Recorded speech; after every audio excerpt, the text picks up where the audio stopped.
امریکہ اور امریکہ کے جو الائز ہیں نیٹو والے، انہوں نے بلیک سی کے اوپر قبضہ کرنے کا فیصلہ کیا ہے. یہاں پر اپنی پیٹرولنگ بڑھا دی ہے اور 30 وارشپ یہاں پر لے کر آ گئے ہیں. کل رشیا نے اپنے فائٹر جیٹ اڑائے تھے اور فائٹر جیٹ بالکل جو نیٹو کے وارشپ وہاں پر بلیک سی کے اندر موجود تھے ان کے اوپر آ گئے تھے. یعنی ان کا ٹاکرا ہوتے ہوتے رہ گیا، جس کی وجہ سے ٹینشن مزید بڑھ گئی ہے. اور آپ کو یہ بھی بتا دیں کہ یہ جنگ پرولیفریٹ کرے گی، یعنی سپل اوور ہوگی یہ بارڈر کے کراس. پولینڈ نے مزہ چکھا، پولینڈ بہت زیادہ اسسٹنس کر رہا تھا اور الٹا ہوا کیا کہ یوکرین نے ان کے اوپر میزائل گرا دے. آج پولینڈ نے یوکرین کو مدد نہ کرنے کا فیصلہ کیا. ناظرین اکرامی، اس کے علاوہ اگر ہم بات کریں رشیا کی، تو رشیا جو ہے بہت زیادہ اگریسو ہے.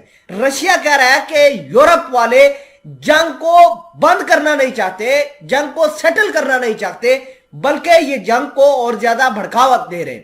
اس کے علاوہ آج جرمنی نے اپنے جنگجو پولینڈ کے اندر بھیج دیے، اپنے ڈیفنس سسٹم پیٹریاٹ جو ہے وہ دے دیے.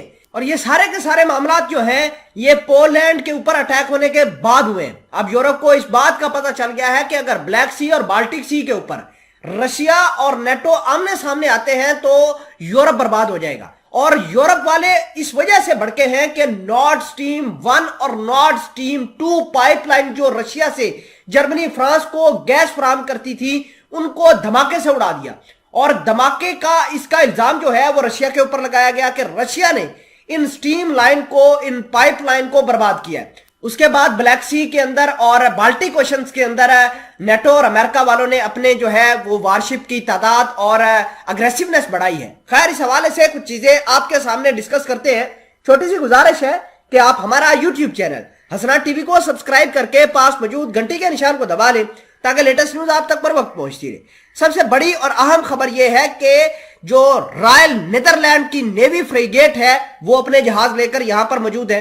اس کے علاوہ رائل ناروین نیوی وہ یہاں پر موجود ہے. اگر ہم بات کریں ڈینش نیوی وہ یہاں پر موجود ہے. اس کے علاوہ یورپ، امریکہ کے بہت سارے اور ملک ہیں جو اپنے وارشپ لے کر بالٹک اوشن اور بلیک سی کے اندر آئے ہیں. بلیک سی کے اوپر تو حالات اتنے زیادہ خراب ہو گئے کہ آج رشیا کے فائٹر جیٹ نے بالکل ان کو لاک کیا ہوا تھا، بالکل ان کے آمنے سامنے آ گئے تھے، ٹکراؤ ہوتے ہوتے رہ گیا.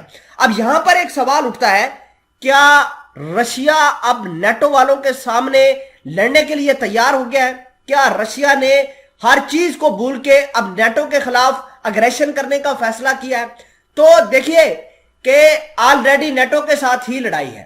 یوکرین کے اندر نیٹو کے بہت سارے فوجی جو بالکل سولجرز ہیں، ریگولر سولجرز ہیں، جو اپنے ملک چھوڑ کر یوکرین کے اندر لڑائی کر رہے ہیں رشیا کے خلاف. تو یہ بیسیکلی نیٹو کے خلاف ہی لڑائی ہے. لیکن ایک ٹریگرنگ پوائنٹ ضرور آئے گا، اس کے مدد سے یہ جنگ اور زیادہ تیزی سے پھیلے گی. یورپ نے آلریڈی پولینڈ کو نیا بیٹل گراؤنڈ بنانے کا فیصلہ کیا ہے. اسی وجہ سے تو وہاں پر ڈیفنس سسٹم تعینات کیے جا رہے ہیں. اسی وجہ سے تو جرمنی نے آج اپنے جنگجو پولینڈ کے اندر تعینات کر دیے ہیں. تو یہ بہت بڑی ڈیولپمنٹ ہوئی ہے.